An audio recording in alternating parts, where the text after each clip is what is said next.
ನೋಡಿ, ಬೆಂಗಳೂರಿನಲ್ಲಿ ಮೋಸ ಹೋಗೋರು ಇರೋ ತನಕ ಮೋಸ ಮಾಡೋರು ಇದ್ದೇ ಇರ್ತಾರೆ ಅಂತ ನಾನು ಯಾವಾಗಲೂ ಹೇಳ್ತೀನಿ. ಹಾಗೆ ಇಲ್ಲಿ ಮೋಸ ಮಾಡಿದಾನ ಒಬ್ಬ ನಕಲಿ ದಾಖಲೆಯನ್ನು ಸೃಷ್ಟಿ ಮಾಡಿ ಬೆಂಗಳೂರಿನಲ್ಲಿ ಫ್ಲಾಟ್ ತಗೋಬೇಕು, ಸೈಟ್ ತಗೊಳ್ಬೇಕು ಅಂತೇಳಿ ಪ್ರತಿಯೊಬ್ಬರ ಕನಸಿರುತ್ತಲ್ವಾ.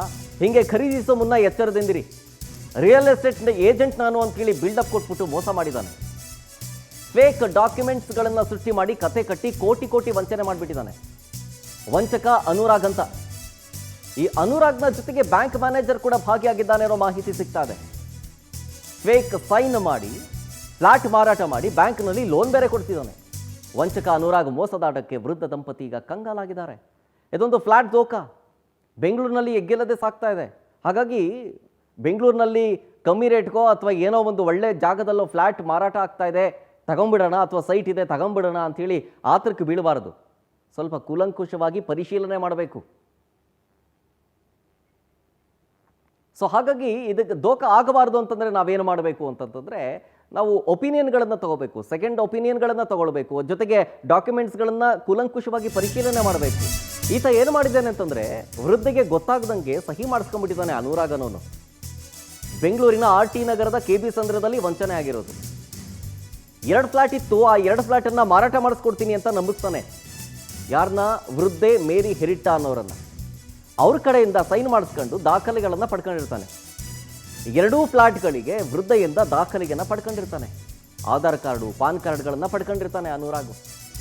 ಅದೇ ಡಾಕ್ಯುಮೆಂಟ್ಸ್ಗಳನ್ನು ಯೂಸ್ ಮಾಡಿಕೊಂಡು ಬೇರೆಯವರಿಗೆ ಮಾರಾಟ ಮಾಡಿಸ್ಬಿಡ್ತಾನೆ. ಅದನ್ನು ಯಾರಿಗೆ? ಬೇರೆಯವ್ರಿಗೆ ಅಂದರೆ ಹೇಮಂತ್ ಕುಮಾರ್ ಮತ್ತು ವಿಷ್ಣು ಅನ್ನೋರಿಗೆ ಮಾರಾಟ ಮಾಡಿಸ್ಬಿಡ್ತಾನೆ. ಇದರಲ್ಲಿ ಬ್ಯಾಂಕ್ ಆಫ್ ಮಹಾರಾಷ್ಟ್ರದಿಂದ ಸಾಲ ಕೂಡ ಕೊಡ್ತಿರ್ತಾನೆ.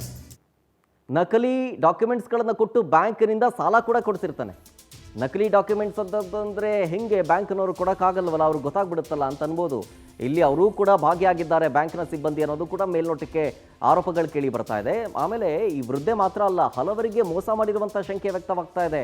ಇದ್ರ ಬಗ್ಗೆ ಪ್ರಶ್ನೆ ಮಾಡಿದ್ರೆ ಹೆದರಿಸ್ತಾನಂತೆ, ಧಮಕಿ ಹಾಕ್ತಿತ್ತಂತೆ ಈ ಗ್ಯಾಂಗು. ಅನುರಾಗು, ಬ್ಯಾಂಕ್ ಮ್ಯಾನೇಜರ್ ಸೇರಿ 9 ಜನರ ವಿರುದ್ಧ ಈಗ ಕಂಪ್ಲೇಂಟ್ ದಾಖಲಾಗಿದೆ DJ ಹಳ್ಳಿ ಪೊಲೀಸ್ ಠಾಣೆಯಲ್ಲಿ. ಡೀಟೇಲ್ಸ್ ಕೊಡ್ತಾರೆ ಇನ್ನಷ್ಟು ನಮ್ಮ ಪ್ರತಿನಿಧಿ ವೆಂಕಟೇಶ್ ಲೈವ್ನಲ್ಲೇ ಇದ್ದಾರೆ. ವೆಂಕಟೇಶ್, ಈ ಫ್ಲಾಟ್ ದೋಖಾ ಹೆಂಗೆ ಆಗ್ತಾ ಇತ್ತು? ಈ ಅನುರಾಗನನ್ನು ಹೆಂಗೆ ಮೋಸ ಮಾಡಿದ್ದ?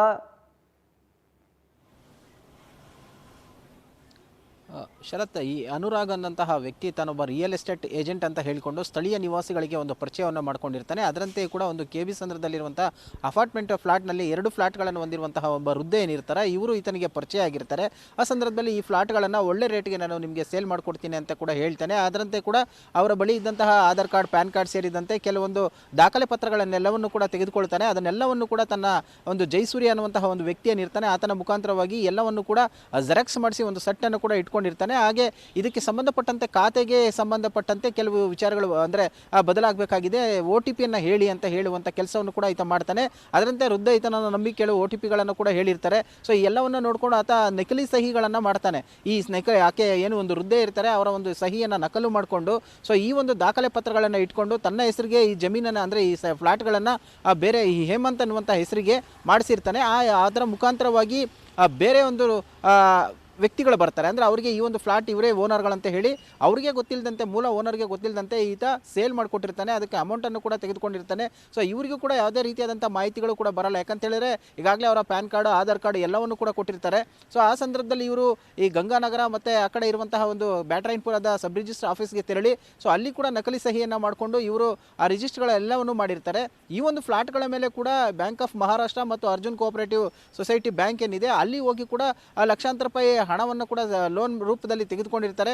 ಅವೆಲ್ಲವೂ ಕೂಡ ಇವರ ದಾಖಲಾತಿಗಳನ್ನು ಕೊಟ್ಟಿರೋದ್ರಿಂದಾಗಿ ಸಹಜವಾಗಿ ಇವರ ಒಂದು ನಂಬರ್ಗೆ ಕೂಡ ಮೆಸೇಜ್ ಬರುತ್ತೆ, ಇವರೇ ಕಟ್ಟಬೇಕಂತೇಳಿ. ಇವರಿಗೆ ಗೊಂದಲ ಆಗಿ ಈಗ ನ್ಯಾಯಕ್ಕಾಗಿ ಅವರು DJ ಹಳ್ಳಿ ಪೊಲೀಸ್ ಠಾಣೆಯಲ್ಲಿ ದೂರನ್ನು ಕೊಟ್ಟಿದ್ದಾರೆ. ಆದರೆ ಆರೋಪಿಗಳು ಮಾತ್ರ ಇವರಿಗೆ ಯಾವುದೇ ರೀತಿಯಾದಂತಹ ಒಂದು ನ್ಯಾಯವನ್ನು ಒದಗಿಸದೆ ಮತ್ತೆ ಧಮಕಿ ಆಗ್ತಾ ಇರುವಂಥದ್ದು ಕೂಡ ಇಲ್ಲಿ ಕಂಡು ಬರ್ತಾ ಇರುವಂಥದ್ದು. ಶರತ್, ಓಕೆ, ಥ್ಯಾಂಕ್ ಯು ವೆಂಕಟೇಶ್ ಡೀಟೇಲ್ಸ್ಗಾಗಿ.